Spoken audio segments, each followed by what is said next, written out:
Kafka, কেননা Kafka ভীষণ একটা ওর মধ্যে ওই ভাবুক উদাসীন, ও কোনো কিছুতেই পার্ট নিতে পারছে না, ভীষণ আউটসাইডার, ওর অ্যাজ সাচ ও বিলং করে না এখানে, এরকম একটা ওর ফিলোসফার টাইপের একটা ব্যাপার ছিল ভীষণ ছোটবেলায়। ওই জন্য কাফকা। ভবিষ্যতে কাফকার ভেতর কাফকা সুলভ কোনো আচরণ ছিল না। Kafka was very very very ইন্টিমিডেটিং।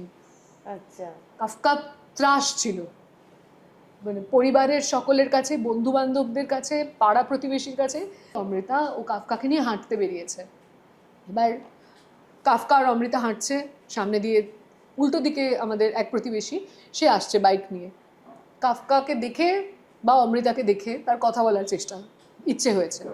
Amrita তাকে বলছে, অমৃতাকে সে বাইক দাঁড় করিয়ে জিজ্ঞাসা করেছে যে ও কি ফ্রেন্ডলি। অমৃতা বলছে না, থেমে যান, চলে যান, না তিনি কথা বলবেন কেন বাবা বা কিছু একটা।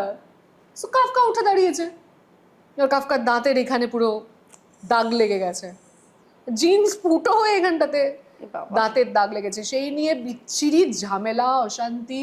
সে আমায় বলছে এরম কুকুর, আপনার কুকুর অ্যাগ্রেসিভ। আমি বলছি আপনি কথা কেন বলতে এসেছেন?